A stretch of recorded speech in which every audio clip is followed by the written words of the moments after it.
The left hand in golf is obviously our least good hand, or less good hand. Most people obviously are right-handed. The left hand generally is less competent, but it's extremely important in golf. And it's interesting to note that the left hand in golf doesn't do the same job as the right hand. Golf is not a symmetrical game. So the right hand is palm facing the target, pushing essentially, and the left hand is palm away from the target, pulling. That has other ramifications with regard to your posture and the activity of your arms. So, left hand. The conventional wisdom is that the grip should be in the fingers. And I say that because quite commonly, being our less competent hand, we rather perfunctorily put it on the club, gripped in the palm. Now, the problem with gripping in the palm, which essentially has the club wedged up under this muscular base to the thumb, which is called the thenar eminence. The little finger, in fact the fingers in general, have to, because they can't wrap around, they're sort of pressing down in a straight line. To get control of the club, they have to squeeze quite tightly. And that's not as valuable in golf. It limits our range of movement where we need it. So gripping under the thenar eminence makes us squeeze too tightly, limits wrist action. So the general agreement, and if you look at Ben Hogan's wonderful book, The 5 Modern Fundamentals, he actually advocates that you should be able to hold the golf club like this with the forefinger and the heel of the hand, which is called the hypothenar eminence. So you can actually wedge the club under this heel of the hand and across the forefinger and actually hold the club. And then the thumb, as you close it down, should be slightly right of center.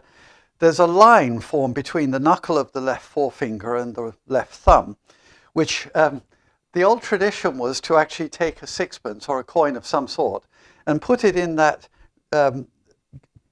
groove there and actually have it, one, be held in there so it's not an open space, and also have it pointing up toward the right shoulder.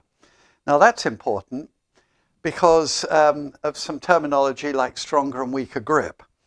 Also, the length of the thumb is a factor.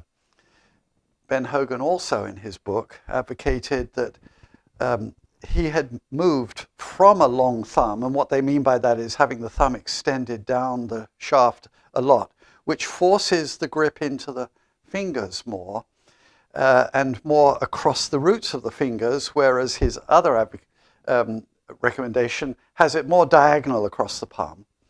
So the longer thumb, he thought, lost control above his shoulder, and he thought that was costly and wrong.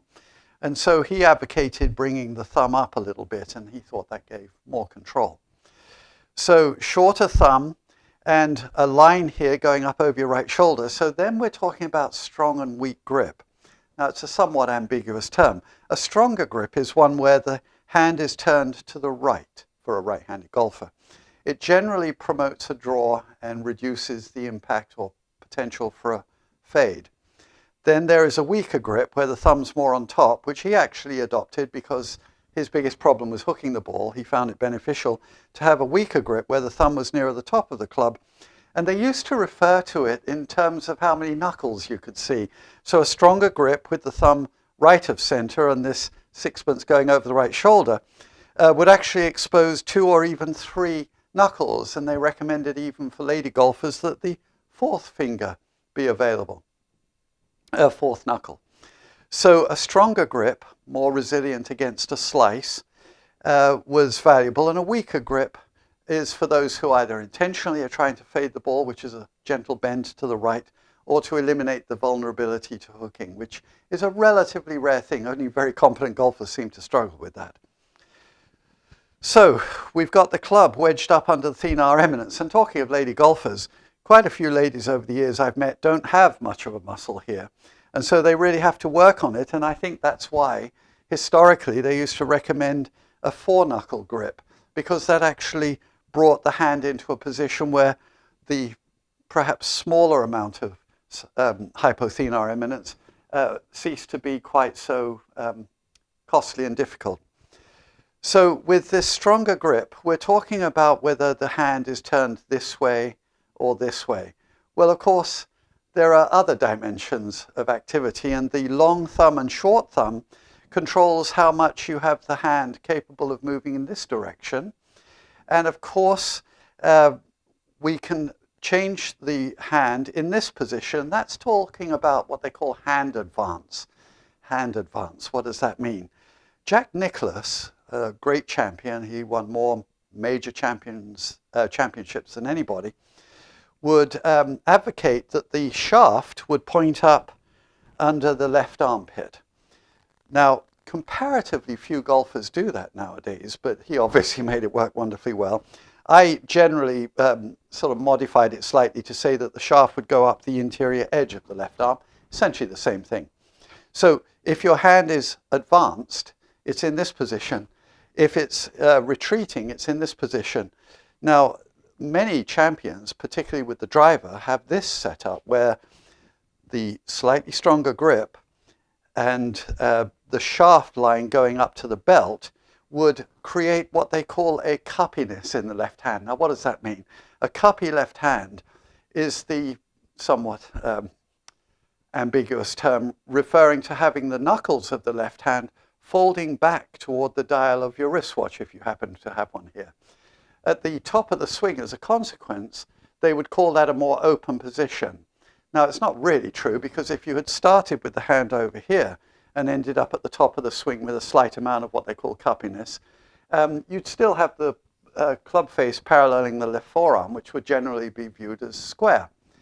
So if you've got a hand advance, this is flatter. And particularly if you get to the end of the backswing, which a lot of champions do now, with the wrist more flat, with the knuckles away from the wristwatch, then the club is a little bit closed. Now, interestingly, 100 years ago, it was not uncommon to actually start the swing with the hands and leave the club behind a little, which would amplify the cuppiness and actually do an inverted hand advance. It was a hand retreat, if you will. And as a consequence, you get to the top of the swing with a lot of cuppiness. They'd even let go a little bit with the fingers of the left hand to extend the length of the backswing. Well, the length of the backswing is a function of these elements, because if you've straightened your wrist out this way so that the knuckles are away from the wristwatch, it shortens the backswing. Well, if you need more backswing to build up power on the downswing, then going for a cuppy wrist position allows you to lengthen the backswing. And then, of course, if you go for a longer thumb, that allows you to get a longer swing. So those are the ways that you can change the hand. It's both, but particularly the left one, which is something that doesn't get quite as much attention naturally as the right one does.